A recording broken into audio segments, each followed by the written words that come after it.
Yaitu Moido Hasanah yang akan disampaikan oleh guru kita kepada Ustadz Ridha. Kepadanya kami persilakan.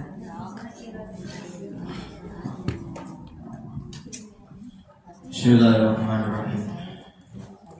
Mari sama-sama kita mengucap kalimat tauhid la ilaha illallah. La ilaha illallah, la ilaha illallah, la ilaha illallah, ma lana rabbun siwa. La ilaha illallah, la ilaha illallah, la ilaha illallah, ma lana rabbun siwa.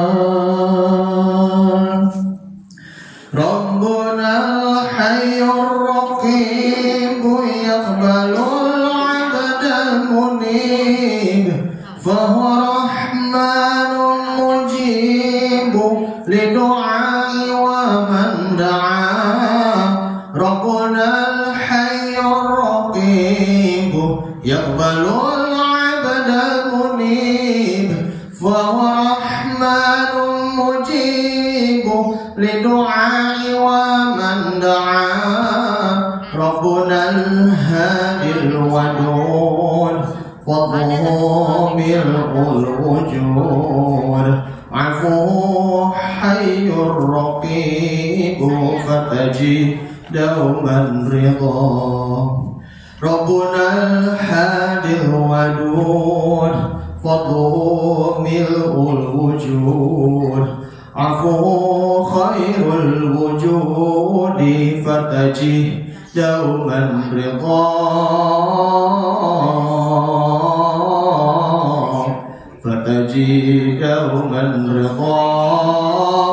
La ilaha illallah, la ilaha illallah, la ilaha illallah, ma lana rabbun siwa. Bismillahirrahmanirrahim. Assalamualaikum warahmatullahi wabarakatuh. Alhamdulillahi rabbil alamin, wa bihi nasta'inu ala umuri dunya waddin. Wassalatu wassalamu ala asyrafil anbiya'i wal mursalin wa ala alihi wa sahbihi ajma'in, amma ba'du. Subhanaka la ilma lana illa ma 'allamtana innaka antal alimul hakim. Rabbi shrah li sadri wa yassir li amri wahlul 'uqdatam min lisani yafqahu qawli. A'udzu billahi minasyaitonir rajim. Bismillahirrahmanirrahim. Mata nasrullah, ala inna nasrullahi qarib. Pertama yang saya hormati para asatizah, Ibu Ustazah Ina dan juga Ibu Yunarmi. Yang saya hormati juga Ibu Susiati, Ibu Ketua DKM. Yang saya hormati, alhamdulillah sudah hadir Ibu Eni Chandra selaku pembimbing ataupun ketua Majelis Taklim Kaum Ibu Nur Aisyah, Ibu Sesepuh, Ibu Sumira Prianto, Ibu Sumira Sirot, Bu Sendang Rohimat, dan juga Ibu Iwi Amin Yoyok, Ibu Bu Sutini. Keringatnya namanya Bu Sutina ya, Masya Allah. Ya, baik, Masya Allah. Serta ibu-ibu jamaah Masjid Nur Aisyah yang tidak disebutkan satu persatu, namun tidak mengurangi rasa hormat dan takzim saya. Alhamdulillah kita patut bersyukur kepada Allah Subhanahu wa taala atas curahan nikmat yang nilainya tak terhingga bagi kita, baik itu nikmat iman, nikmat Islam, maupun juga nikmat sehat walafiat, sehingga kita bisa berkumpul kembali bersama-sama dalam rangka kita untuk melakukan thalabul ilmi. Kembali lagi bersama-sama kita berkumpul di sini tidak terasa ya Bu ya. Ini sudah melewati momen yang berharga bagi kita, baik itu Lebaran Haji bagi jamaah yang melakukan ibadah haji, maupun ya ibadah kurban bagi yang belum berhaji. Mudah-mudahan kita bisa menyusul mereka untuk menunaikan ibadah haji nanti. Amin ya rabbal alamin. Bagi yang sudah, mudah-mudahan bisa kembali lagi pergi ke sana. Umroh nanti yang mudah-mudahan nanti kembali lagi untuk berpijak di tanah suci, berpijak di Baitullah, Masjidil Haram, Masjid Nabawi, Masjid Nabi, dan juga bisa ziarah ke makam Rasul Sallallahu Alaihi Wasallam. Sesungguhnya di antara 3 masjid yang Nabi Sallallahu Alaihi Wasallam kagumi di situ, baik itu dari Masjidil Haramnya, kemudian Masjid Al-Aqsa-nya, maupun juga Masjid Nabawi-nya. Sholat di Masjidil Haram pahalanya 100.000 pahala, kata Nabi SAW dalam hadisnya. Kemudian masjidnya Nabi Muhammad SAW, Masjid Nabawi, sekitar 10.000 pahalanya satu jamaah. Bahkan di Masjid Al-Aqsa sekitar 1.000 pahala. Makanya kalau kita berziarah ke Palestina, memang sih agak rumit ya Bu ya, kalau ziarah ke Palestina ya, untuk berkunjung ke Masjid Al-Aqsa karena halangan dari para kaum Zionis Israel. Mudah-mudahan aja kalau kita bisa diberi kemudahan dan diizinkan oleh Allah untuk ke Masjid Al-Aqsa, kita akan bisa merenung kembali ya jejak Rasul yang ketika waktu perjalanan Isra wa Mi'raj dari Masjidil Haram ke Masjidil Aqsa. Mudah-mudahan harapan kita, impian kita terwujud. Amin ya rabbal alamin. Ibu-ibu sekalian yang Al-Fakir cintai, izinkan Al-Fakir di sini akan menyampaikan tema yang sangat penting, yaitu kita agungkan Allah, urusanmu jadi ringan. Agungkan Allah, urusanmu jadi ringan. Kenapa demikian kita mengambil tema ini? Karena kita kalau sudah berpayah-payah, bersusah payah bekerja, tetapi tanpa disertai dengan mengagungkan nama-nama Allah Subhanahu wa Ta'ala, apalagi mempunyai rasa ambisius yang terlalu tinggi, ambisius untuk mencari, misalnya mencari uang, mencari gaji bagi para pekerja, maka capek kan rasanya kalau kita mau bekerja tapi tujuannya hanya untuk mencari duit saja.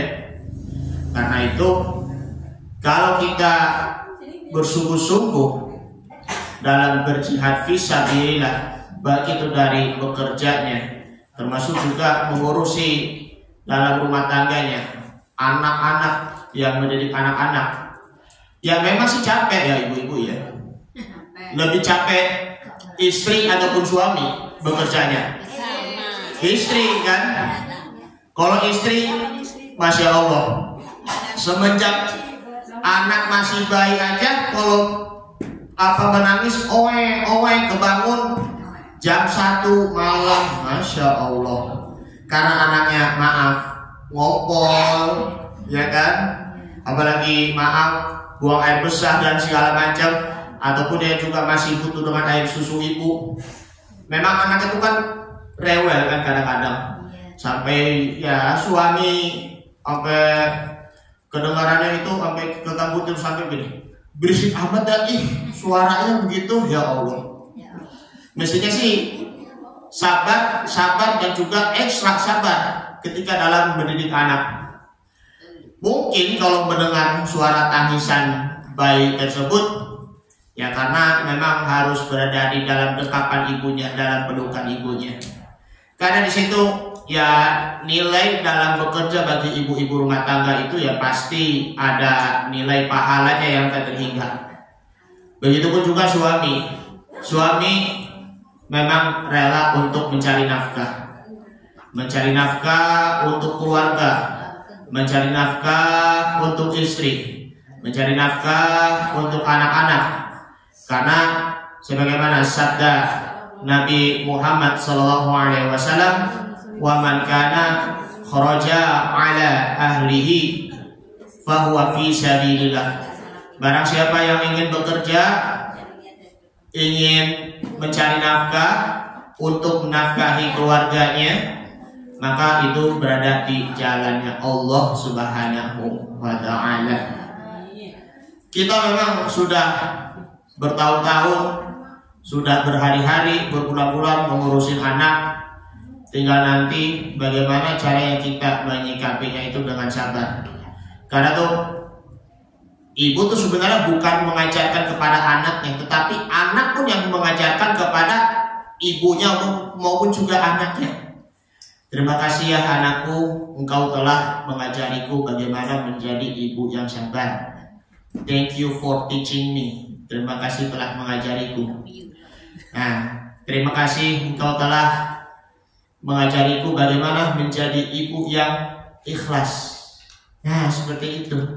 Meskipun bayinya itu belum bisa apa-apa, tetapi disitulah dengan mengungkap rasa terima kasih. Terima kasih itu nanti itu kan akan menimbulkan ya rasa syukur kita kepada Allah atas Allah memberikan karunia kepada kita. Itulah tujuannya untuk meraih keluarga yang harmonis, serta meraih keluarga sakinah, mawaddah, dan warahmah. Sekarang kan memang sudah banyak sekali ya ibu-ibu yang menjadi pemimpin. Ada menjadi pemimpin. Baru yang presiden yang pertama siapakah itu? Ibu Megawati, ya kan? Yang ketua DPR RI Mbak Puan. Sekarang banyak yang di Rangkas Bitung, yang Bupati Lebak Ibu Iti Oktavia Jayabaya. Yang sini yang deket-deket Aire Rahmidiani, Masya Allah. Bahkan juga di luar negeri sana, di Pakistan ada Benazir Bhutto yang Pakistan. Di Thailand juga ada namanya Yingluck Shinawatra, adiknya dari Thaksin Shinawatra, yang Perdana Menteri yang sebelumnya.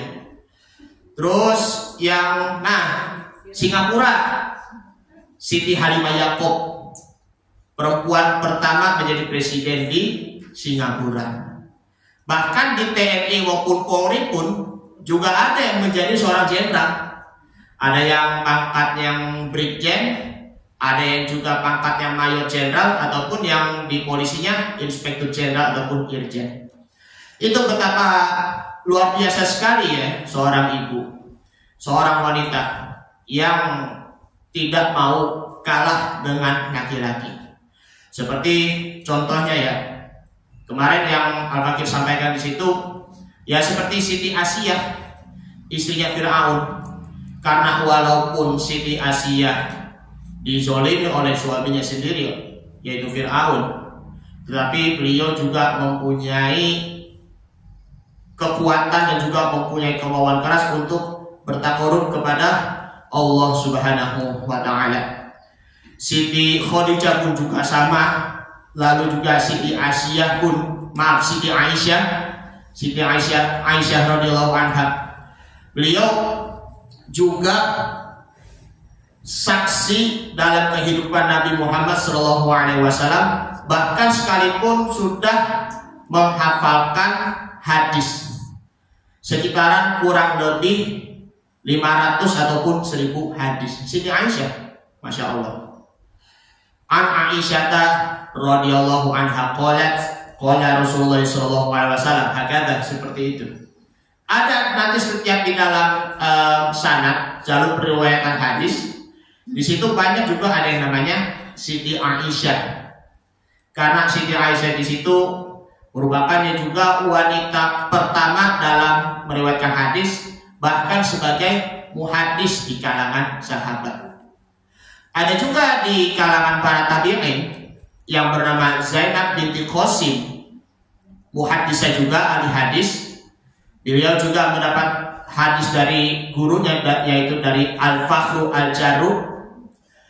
Maka dari itu Zainab binti Qasim, beliau meriwayatkan kepada salah seorang ulama yang terkenal, pengarang bukunya yang bernama Ibnu Hajar Al-Asqalani. Ibnu Hajar Al-Asqalani itu beliau banyak mengarang kitab-kitab hadis Sallallahu Alaihi Wasallam, seperti contohnya yaitu namanya kitab Fathul Bari. Kitab Fathul Bari karangannya beliau itu merupakan syarah atau penjelas dari semua hadis-hadis yang diriwayatkan oleh Imam Bukhari. Beliau Zainab binti Qasim wafat di Damaskus, Suriah, atau dulu sebelumnya itu namanya itu Syam ya, Syam, tahun 775 Hijriah. Jadi itu ulama itu bukan hanya sekedar laki-laki saja, tetapi juga wanita tersebut punya legasi, punya warisan untuk generasi yang akan datang.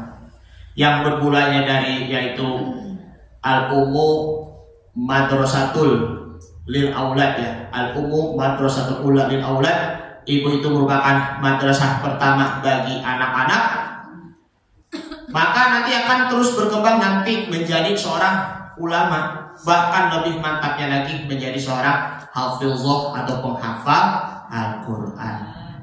Makanya ini sekarang memang sudah banyak yang sudah menjadi seorang ulama, menjadi seorang ustazah, menjadi seorang profesor, karena wanita ingin dimengerti. Ingin dimengertinya itu ya dari laki-laki. Makanya tuh laki-laki itu jangan merasa dirinya itu lebih kuat dan juga lebih hebat. Coba ibu-ibu aja nih yang wanita-wanita, maaf, perbandingan antara laki dengan perempuan dari segi kecerdasannya, dari segi ketertibannya itu lebih tertib perempuan, bahkan lebih cerdasnya perempuan dibandingkan dengan laki-laki. Contoh matematika saja. Waktu kami sekolah, ya Bu ya, yang pintar tuh perempuan. Laki-laki seperti kami jarang. Cuma hanya 1 orang, 2 orang, 3 orang, 4 orang, 5 orang. Luar biasa. Sampai sekarang juga masih begitu kan? Nah, itulah tanda hebatnya tuh perempuannya di situ. Masya Allah. Itulah ibu-ibu, sehebat-hebat apapun perempuan, setinggi-tinggi apapun kedudukannya, tapi jangan lupa tetap taat kepada suami. Karena dengan taatnya kepada suami di situ, itu pun juga akan menjaga marwah kita dan juga menjaga kehormatan istri ataupun wanita ataupun istri. Bahkan juga menjaga kehormatan diri dan mempertahankan diri dalam berumah tangga. Karena kan ar-rijalu qawwamuna 'alan nisa, laki-laki itu pelindungnya perempuan, ya kan? Itu ayat Al-Quran surah Al-Imran. Jadi ya kalau dalam urusan rumah tangga ya harus lebih taat kepada suami. Walaupun secara biologis, secara jenis kelamin yang berbeda, tetapi gender ataupun kesetaraannya itu ya memang ada kesetaraannya, ada kesamaannya. Tapi sekali lagi tetap taat kepada suami. Jangan sampai durhaka kepada suami meskipun prestasinya lebih tinggi dan juga lebih meningkat daripada suami, apalagi juga karirnya suami. Untuk itulah kita perlu lagi untuk agungkan Allah Subhanahu wa Ta'ala, agar urusan kita itu nanti akan selalu dimudahkan oleh Allah Subhanahu wa Ta'ala. Kalau kita mau agungkan Allah Subhanahu wa Ta'ala, bagaimana caranya? Coba buka dulu di dalam surah Al-Baqarah. Dalam surah Al-Baqarah ayat yang ke-214. A'udzubillahi minasyaitonir rajim. Bismillahirrahmanirrahim.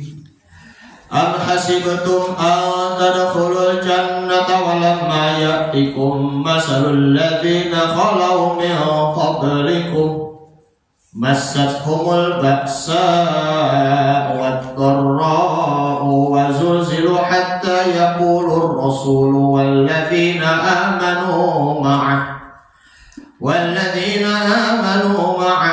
mata nasrullah ala inna nasrullahi qarib.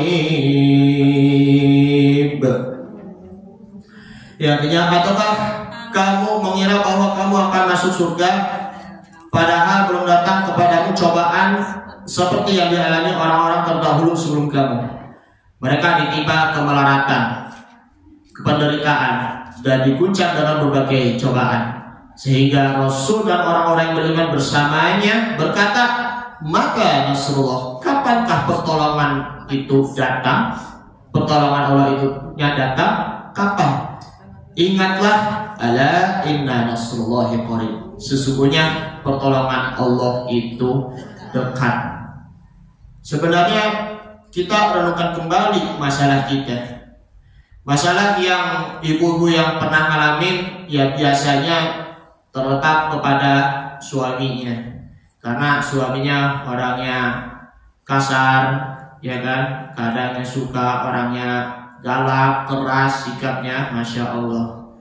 Kadang anaknya itu suka membangkang dari perintah dari ibunya, kadang juga mertua suka insecure ataupun tidak percaya diri. Nah, tetapi masalah kitanya ini ya karena kita tidak mengagungkan Allah Subhanahu wa ta'ala. Dalam surah Nuh, coba buka surah Nuh ya. Surah Nuh itu ada di juz di 29 ya. Surah Nuh itu coba dibuka dulu surah Nuhnya. Ayat yang ke berapa ini? Ayat yang ke 13. Bismillahirrahmanirrahim. Malakum la tarjuna lillahi waqara. Mengapa kalian tidak takut akan kebesaran Allah?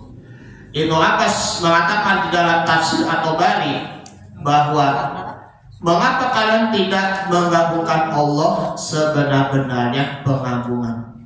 Allahul Azim, Allah itu yang maha agung. Allahul Aziz, Allah itu yang maha bijaksana. Allahu Qawiyyum Matin, Allah itu yang maha kuat lagi maha kokoh. Terus selanjutnya ya, dan sungguh Dia telah menciptakan kamu dalam beberapa tingkatan kejadian. Wa qad khalaqakum adhwara. Kejadian. Selanjutnya, alam tarau kaifa khalaqallahu sab'a samawati tibaqa. Tidakkah kamu memerhatikan bagaimana Allah telah menciptakan 7 langit berlapis-lapis? Terus, wa ja'alal qamara fihinna nuran wa ja'ala syamsa siraja. Dan di sana Dia menciptakan bulan yang bercahaya dan menjadikan matahari sebagai pelita yang cemerlang. Kemudian wallahu ambatakum minal ardi nabata, dan Allah menumbuhkan kamu dari tanah tumbuh yang berangsur-angsur. Oh iya ya, surah Nuh ya Bu ya, surah yang ke-71. Surah yang ke-71 ayat yang ke berapa tadi? Ya, 13 ya, dari ayat yang ke-13 sampai ayat yang ke-17. Nah di sini kenapa kamu tidak takut dengan kebesaran Allah, tidak mengagungkan Allah dengan seagung-agungnya? Pada Allah Subhanahu wa ta'ala, Dia itu menciptakan kita dalam beberapa tingkatan-tingkatan. Masya Allah, Masya Allah. 1, 2, 3, 4, 5, 6, 7. 7 langit berlapis saja Bu ya. langit yang menuju ke Mi'raj. Kayak di waktu perjalanan Nabi Shallallahu Alaihi Wasallam. Tuh 2, 3, 4, 5, 6, 7. Langit ke-7. Setelah itu di atasnya di situ adalah Sidratul Muntaha. Kemudian di atasnya lagi di situ adalah Kursiur Rahman. Kemudian yang lebih tingginya lagi yaitu di situ adalah Arsyur Rahman. Berarti itu Allah itu berada di atas arsy. Arsy di situ adalah singgasana yang agung. Karena kalau ketika kita berada di arsy yang paling tinggi, maka di situ ibu-ibu yang dimuliakan Allah, bumi yang kita lihat dari Arsyur Rahman itu terlihatnya itu seperti debu, sebutir saja, sebutir debu yang kita lihat. Kita tuh nggak kelihatannya sangat kecil sekali.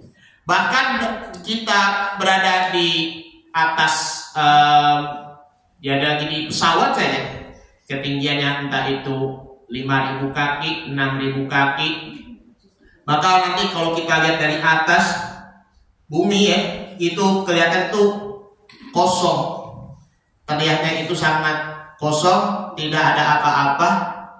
Bahkan kalau kita lihat gedung tertinggi, misalnya kalau di gedung tertinggi yang di mana itu UBS yang di Sudirman, di sampingnya BNI City, itu kan 265 meter. Kalau kita lihat dari ininya pesawatnya, kelihatannya juga kecil juga. Apalagi Burj Khalifa yang ada di Abu Dhabi, Uni Emirat Arab. Walaupun itu ketinggiannya sekitar kurang lebih 828 meter, itu ya kelihatannya itu juga sangat kecil. Sangat kecil, karena itu kita jangan terlalu menganggungkan nafsu diri kita. Jangan merasa diri kita kagum sehingga kita menimbulkan rasa sombong. Kalau kita benar-benar mengagungkan Allah Subhanahu wa Ta'ala, maka kesalahan-kesalahan dari pihak lain tidak akan menjatuhkan kita. Sebaliknya, kalau kita mengagungkan diri sendiri, maka kesalahan-kesalahan dari pihak lain akan menjatuhkan kita. Kita pun akan merasa dirinya itu akan menjadi sakit pula. Lihat aja dari di dalam diri kita maupun juga dari luar diri kita, bagaimana di antara dua-duanya ini juga harus ada keseimbangan. Kalau diri kita menjadi orang yang tawadhu, di luar pun itu pun juga akan menjadi orang yang tawadhu pula. Makanya kita selalu menyikapi dalam mengagungkan Allah Subhanahu wa Ta'ala bagi ibu-ibu, maka itu ya menjadi wanita ahli surga jadinya. Kalau kita benar-benar mengagungkan Allah Subhanahu wa Ta'ala, maka insya Allah ilmunya itu pun akan dapat. Maka kita merasa yakini bahwa kita tetap tunduk, tetap patuh, tetap juga merendah diri di hadapan Allah Subhanahu wa Ta'ala. Jadi wanita ahli surga di situ, syukuri aja yang ada dulu. Lalu kita melihat kekurangan diri kita perbaiki. Lalu ketika melihat kekurangan seorang suami, maka hendaknya disikapi dengan bijak dan juga didoakan. Lalu juga dikasih masukan tetapi halus. Banyak doa sama Allah Subhanahu wa Ta'ala, tetap baik dengan suami, kita tetap doakan agar menjadi seorang suami yang baik hati, yang tulus, yang ikhlas terhadap istri maupun juga anak-anaknya, serta menjadi jantung teladannya bagi keluarga-keluarga. Doanya Rabbana hablana min azwajina wa dzurriyyatina qurrata a'yun waj'alna lil muttaqina imama. Ada itu dalam surah Al-Furqan, surah yang ke-25. Sudah mau yang terakhir ya, itu surahnya. Sekitar ayat yang ke-73 apa ke berapa itu. Nah, Ini dia. Rabbana hab lana min azwajina wa dzurriyyatina qurrata a'yun waj'alna lil muttaqina imama. Ayat 74 surah Al-Furqan. Ya Tuhan kami, anugerahkanlah kepada kami pasangan kami dan keturunan kami sebagai qurrata a'yun, penyenang hati kami, dan jadikanlah kami pemimpin bagi orang-orang yang bertakwa. Menjadi pemimpin orang-orang yang bertakwa bagi suami yang selalu menjaga kehormatan diri dan juga menjaga keagungan kita kepada Allah Subhanahu wa taala, agar menjadi keluarga yang penyejuk hati pula ibu-ibu, menjadi istri yang soleha, menjadi anak-anak yang soleh dan soleha. Makanya di sini kan maaf ya, ada yang namanya Bu Soleha, ada yang namanya Pak Soleh, ada yang namanya Juleha. Tapi kalau dengan nama tersebut, dengan nama soleh maupun juga soleha, semua anggota di dalam tubuh kita pun akan menjadi soleh pula. Makanya jangan cuma soleh itu hanya di dalam mulutnya saja. Mudah-mudahan menjadi anak-anak yang soleh dan soleha, mudah-mudahan menjadi suami yang soleh, mudah-mudahan menjadi istri yang soleha. Tetapi kenyataannya bagaimana? Kita kan nggak tahu. Yang penting kita berikhtiar dan juga berusaha. Berikhtiar, kita tentukan kita menentukan pilihan yang terbaik, pilih yang terbaik menurut Allah Subhanahu wa taala. Ibu-ibu sekalian yang dimuliakan Allah Subhanahu wa taala, ada juga di dalam surah At-Tahrim. Surah At-Tahrim, surah yang ke-66, ayat yang ke-6. Bismillahirrahmanirrahim. Ya ayyuhalladzina amanu qu anfusakum wa ahlikum nar wa quduhan nasu wal hijaratu 'alaiha malaikatu khilazun shidadun la ya'sunallaha ma amarahum wa yaf'aluna ma yu'marun. Ya, artinya, wahai orang-orang yang beriman, hendaklah peliharalah dirimu dan juga keluargamu dari azab api neraka. Karena di situ neraka yang terdiri dari manusia dan batu, dan di dalamnya juga ada malaikat yang keras dan kasar, yang tidak durhaka kepada Allah Subhanahu wa taala terhadap apa yang Dia perintahkan kepada mereka, dan selalu mengerjakan apa yang diperintahkan. Sekarang kan Masya Allah, di tantangan di zaman teknologi sekarang ini, maaf ya, ini walaupun sudah berkali-kali dijelaskan oleh saya sendiri maupun juga para ustadz yang lainnya, tantangan di sini adalah ya kita mendidik anak ya sesuai dengan perkembangan zaman. Ibu-ibu ya berbeda lah perkembangan zamannya dengan kami ya generasi milenial, ya kan? Ya kan? Ya seperti itu ya ibu-ibu. Ya kalau dulunya mainnya apa? Main karet, main skipping, main petak umpet, ya kan? Ataupun ya kadang kalau kerja kelompok itu ya lagi ada tugas dari sekolah pakai Quran, ya kan? Kalau sekarang ya kami ya sudah berbeda. Kadang kami kalau mengerjakan tugas, kalau mencari artikelnya cukup lihat dari HP saja. Tapi begini, HP ataupun HP gadget maupun yang sejenisnya itu kalau kita sudah terlalu menatap HP ya seperti ini kan, banyak kan? Ngetek gol. Nah, itu maaf ya, Kalau sudah terlalu tertelan HP sekali lagi, maka akan menimbulkan lalai, akan menimbulkan lupa terhadap waktu bersama dengan keluarga yang kita cintai. Karena HP gadget itu merupakan awal pemisahan diri kita antara jarak dan waktu. Bahkan bisa juga menimbulkan kerusakan dalam rumah tangga. Karena tuh kita lupa dengan curhat bersama keluarga. Ma, curhat dong ma? Iya dong, begitu kan? Pak, curhat dong pak? Apa? Seperti itu kan? Kalau papa apa? Begitu kan?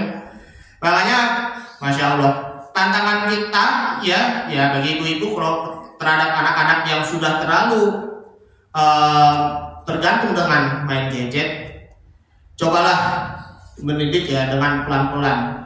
Ajarkan anak-anak bagaimana anak itu bisa mengatur waktunya antara belajar dengan main gadget.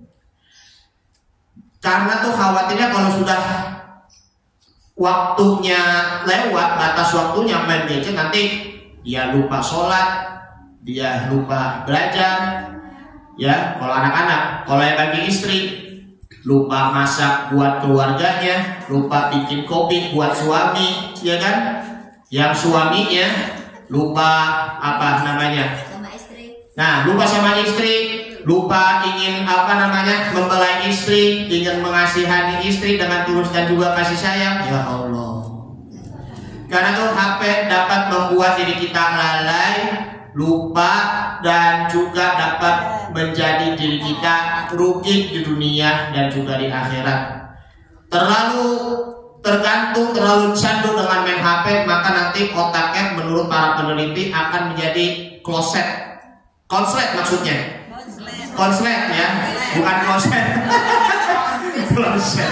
Konslet ya, akan jadi tegang jadinya, sehingga jadi konsentrasinya itu akan jadi terganggu.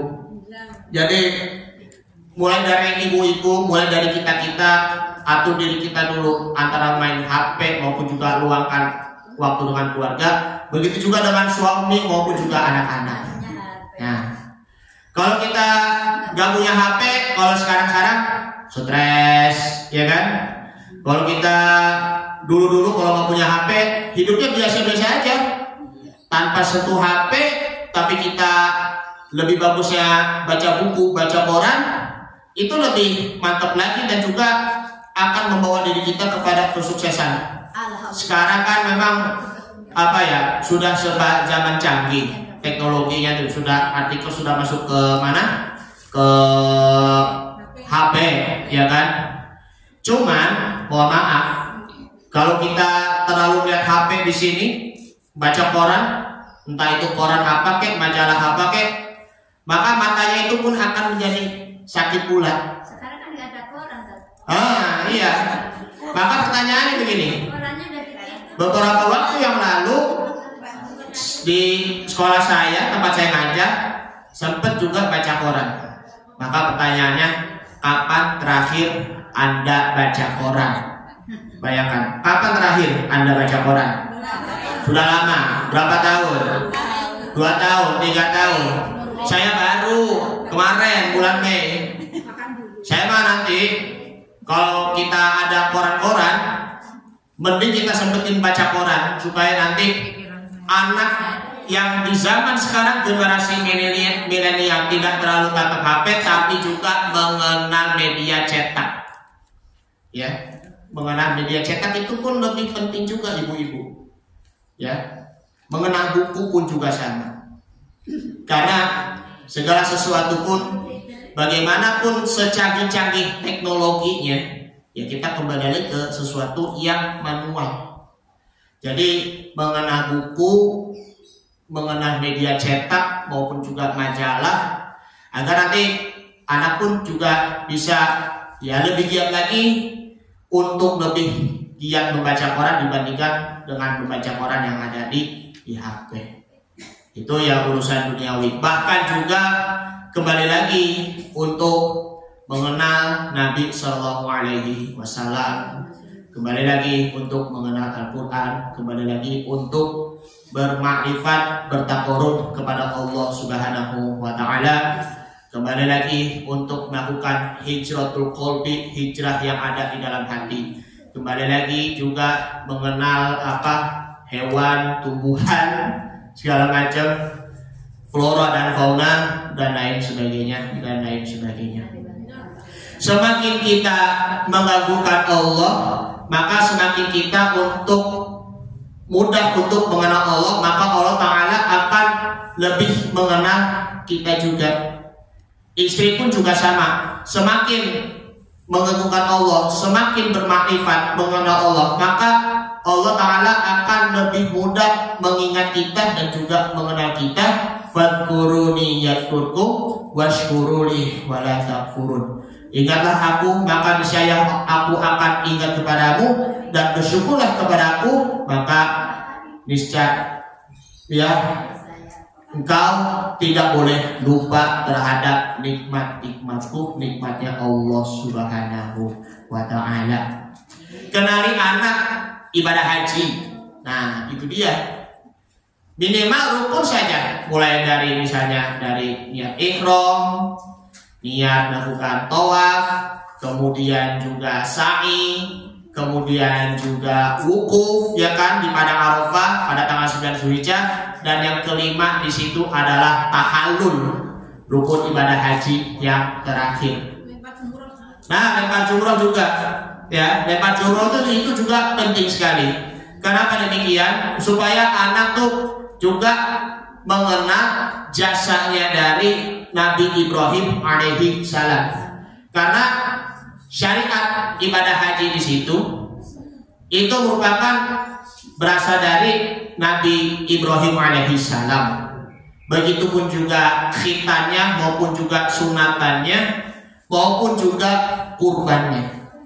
Agar nanti anak tuh bisa mengenal apa itu ibadah haji, apa itu adalah khitan, sunat, dan juga apa itu adalah kurban haji dan maupun juga khitan, kurban. Jangan cuma hanya menyaksikan sembelihan sapi saja, sakit kan rasanya. Makanya itu ada hikmah dalam ibadah haji, yaitu kita kembali lagi untuk taat, kembali lagi untuk mengupgrade iman kita, bahkan juga kurban kita dengan sembelihan hewan, baik itu hak sapi maupun juga kambing.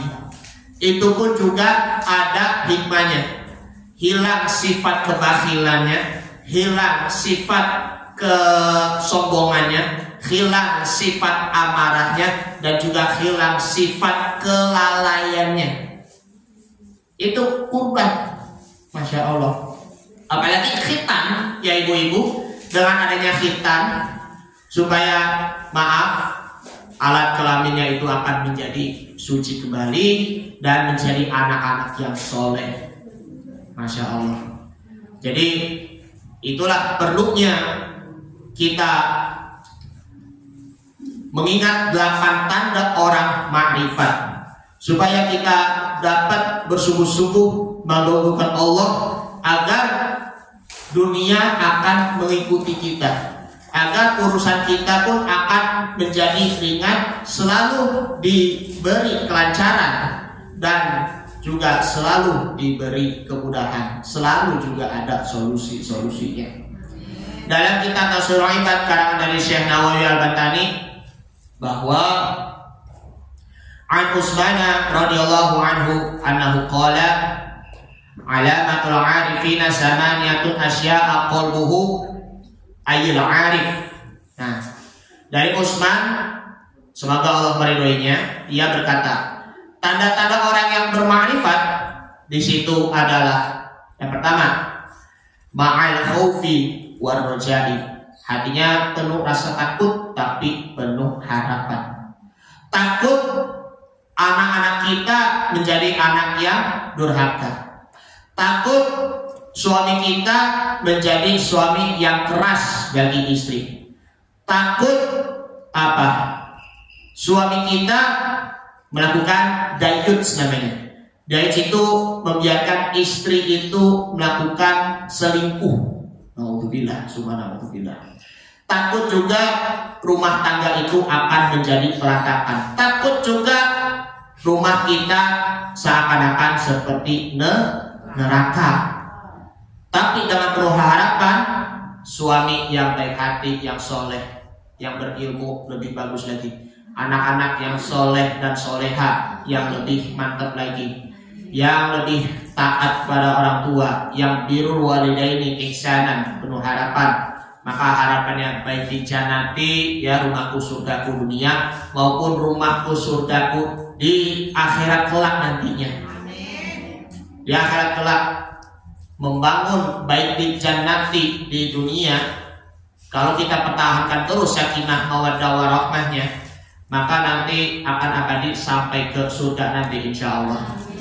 Makanya belajar dari Nabi Muhammad SAW, beliau orangnya santuy coy, santai, santun, lemah lembut terhadap juga istri-istrinya.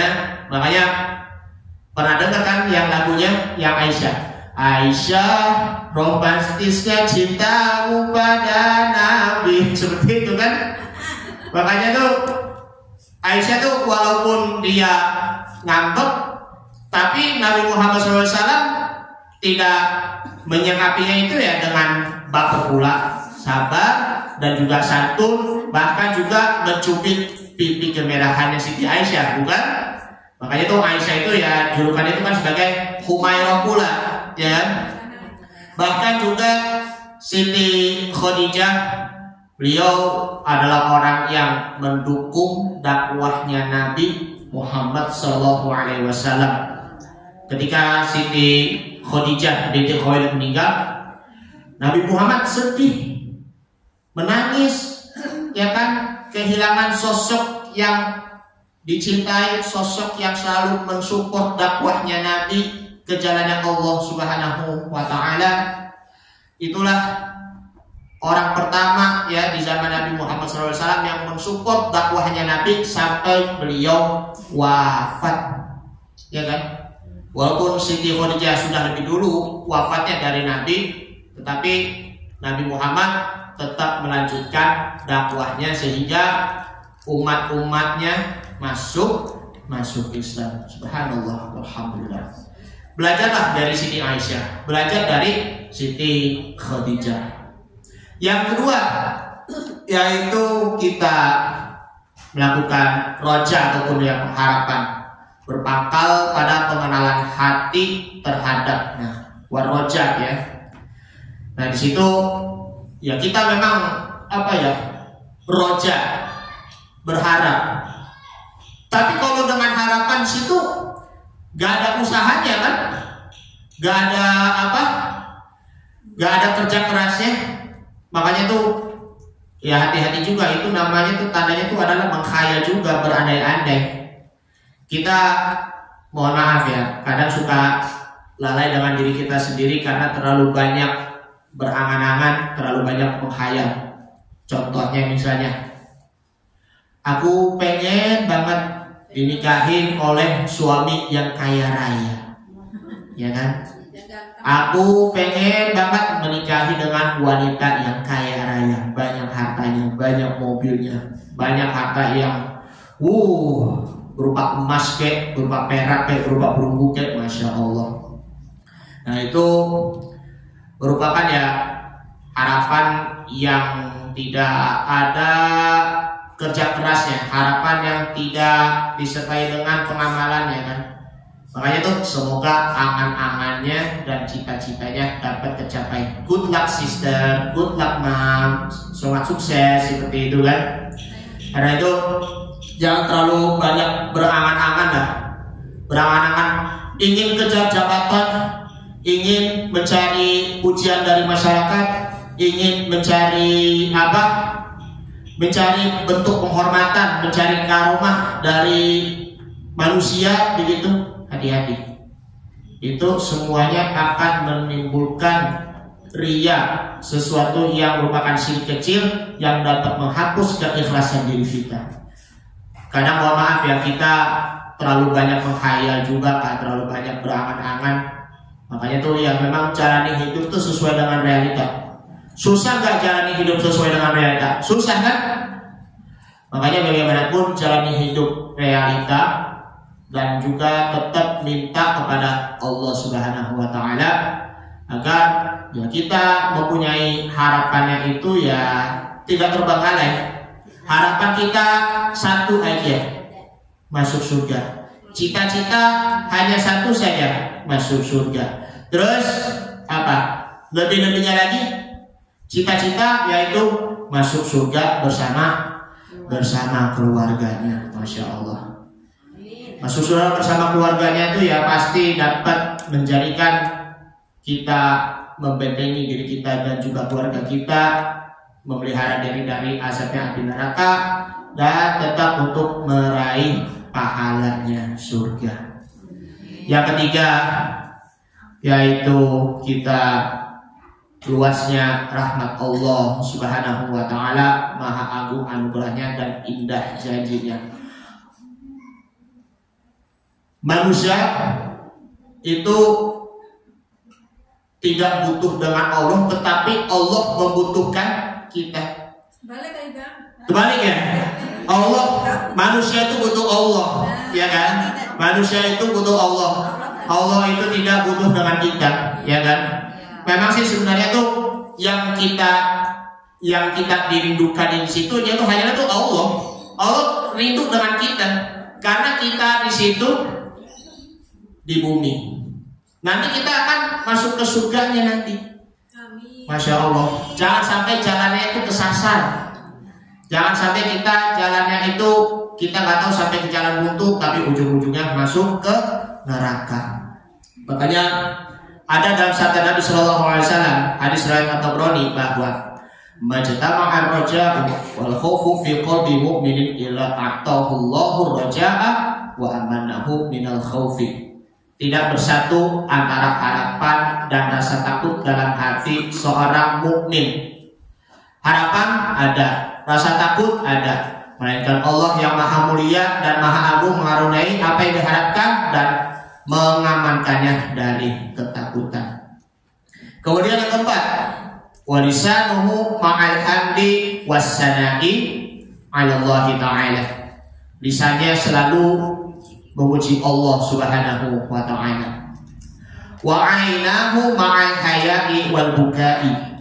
Kedua matanya dengan penuh rasa malu dan tangis. Malu di hadapan Allah Subhanahu wa Ta'ala.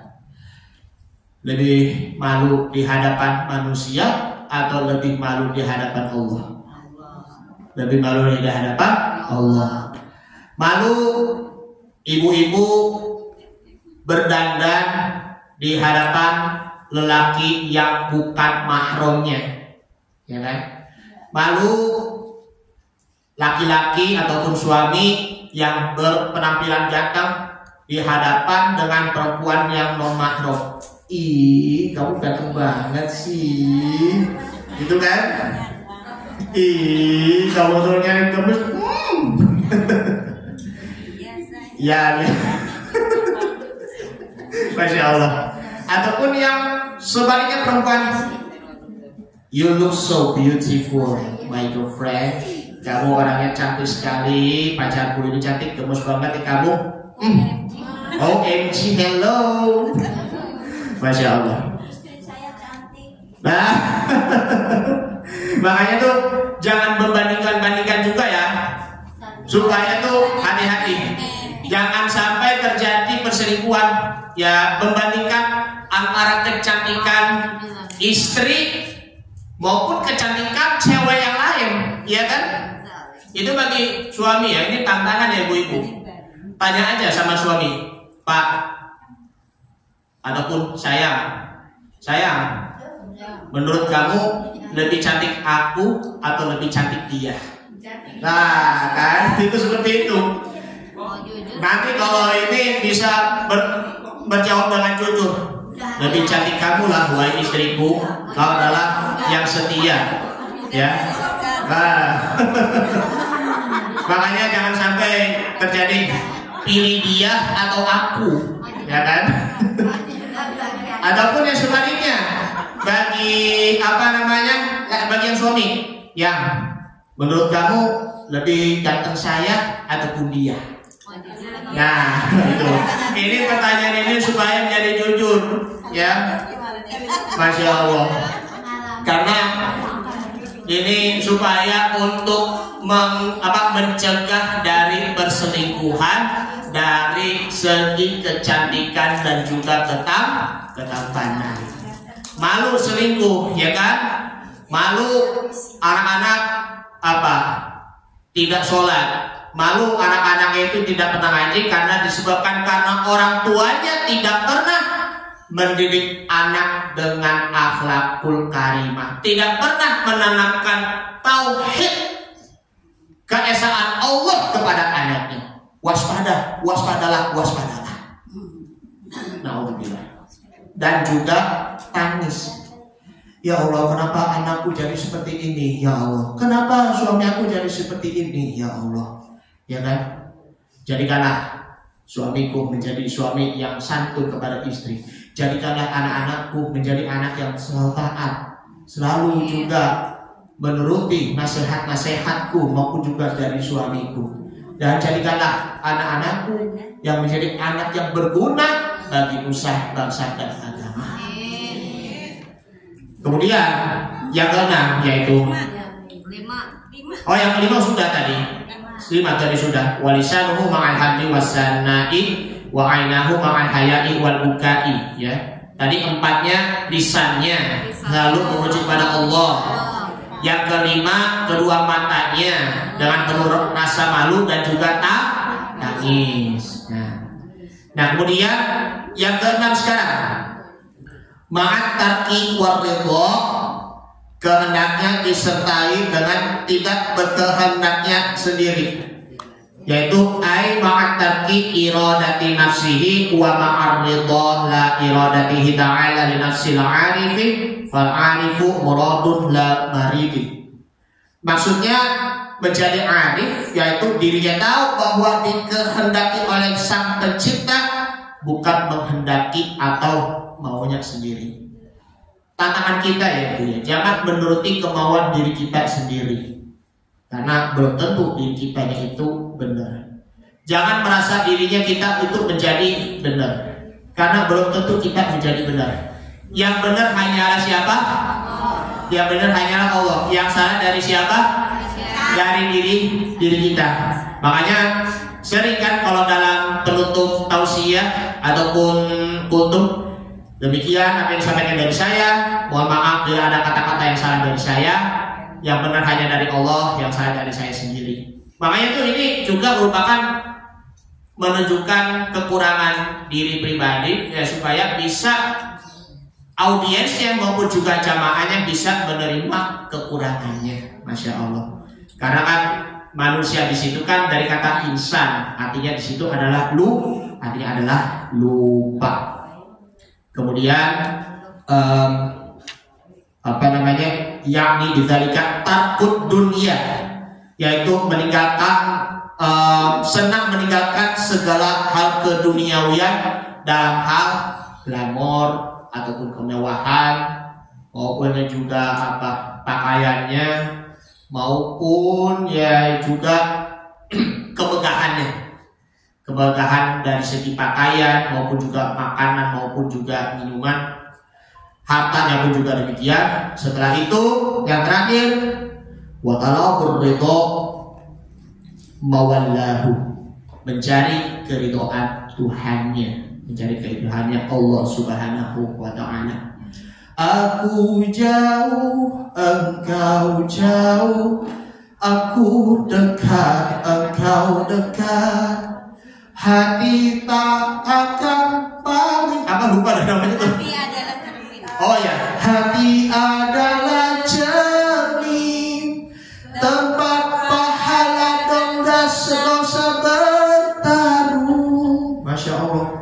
Kalau ingat lagu itu aja, lagu Bimbo aja, maka kita selalu dekat kepada Tuhan, mengagungkan Tuhan, lalu kita meminta kepada Allah Subhanahu wa ta'ala.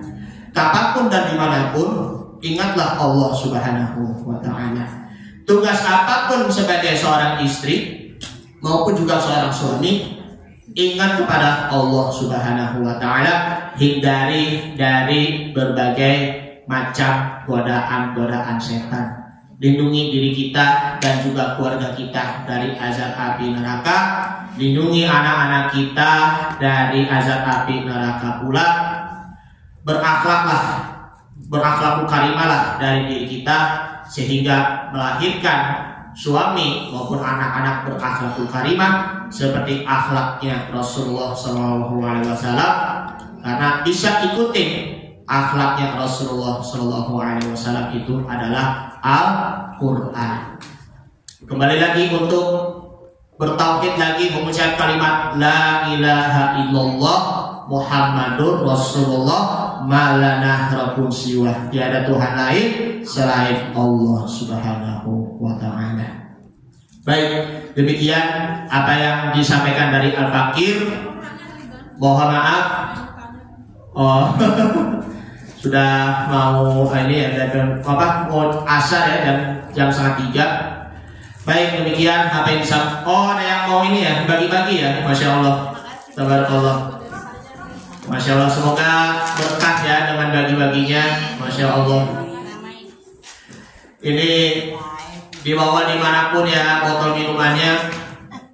Ini merupakan hadiah dari Allah Subhanahu wa ta'ala yang patut kita syukuri ya.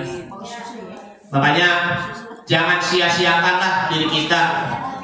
Kita patut bersyukur dengan rahmat Allah, maka Allah Ta'ala akan memberikan rahmat kepada kita. Baik, demikian apa yang disampaikan dari saya. Mohon maaf bila ada kata-kata yang kurang berkenan dari saya sendiri. Yang benar hanya dari Allah, yang salah dari saya. Semoga bermanfaat untuk kita di dunia maupun juga di akhirat. Amin amin ya rabbal alamin. Yuk sama-sama kita kembali lagi mengucap kalimat talbiyah. Labbaik Allahumma labbaik.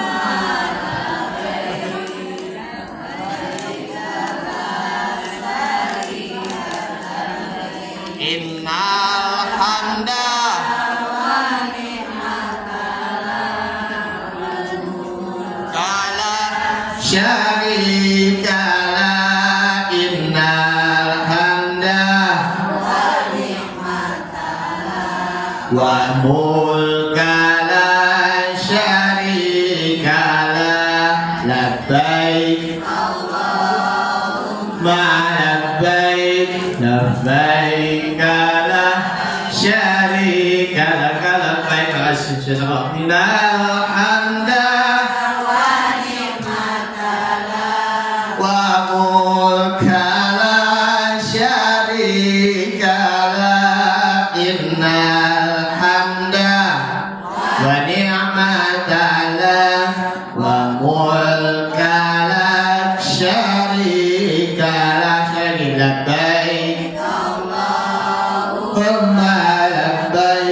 labbaik la syarika lak labbaik innal hamda wa ni'mata lak wa mulka la syarika lak innal hamda wa ni'mata lak wa mulka la syarika lak. Bismillahirrahmanirrahim. A'udzu billahi Bismillahirrahmanirrahim.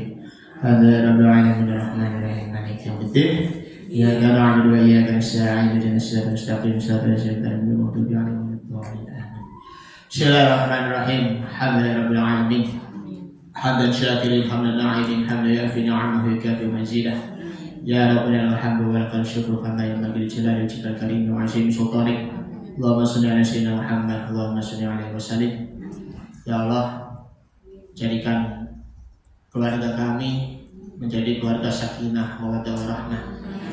Jadikan orang tua kami menjadi orang tua yang selalu menjadi teladan bagi kami selaku anak-anak ya Allah. dan jadikan kami menjadi anak-anak yang soleh dan soleha, yang selalu taat dan berbakti kepada kedua orang tua. Jadikan istri yang selalu taat kepada suami, dan jadikan suami yang selalu baik hati dan selalu santun kepada istrinya dan menerima apa adanya ya Allah. Allahumma ighfir lana dzunubana wa liwalidina warhamhum kama rabbauna shighara. Rabbi ij'alni muqimas sholati wa min dzurriyyati rabbana taqabbal du'a. Rabbana ighfir li wa liwalidayya wa lil mu'minina yawma yaqumul hisab.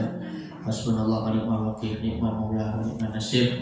Wa la haula wa la quwwata illa billahil aliyyil azim. Bismillahirrahmanirrahim. Allahumma rabban nasi adhibil ba'sa Ishfiha Ummuhu Taufik Mulyono, ismuha Hajjah Muharramatun binti Hajjah Irfan. Ishfiha wa anta syafi, la shifaan illa shifauka, wa shifaan la yukhadiru saqaman, wa idha maritu fahuwa yashfin. Ya Allah, Allahumma berilah kesembuhan kepada ibunda Om Taufik Mulyono yang bernama Ibu Hajjah Muharramatun binti Hajjah Irfan.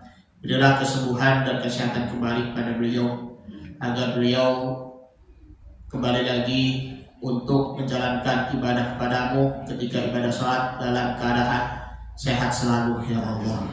Dan berilah kesembuhan jasmani dan rohani yang bagi beliau ya Allah.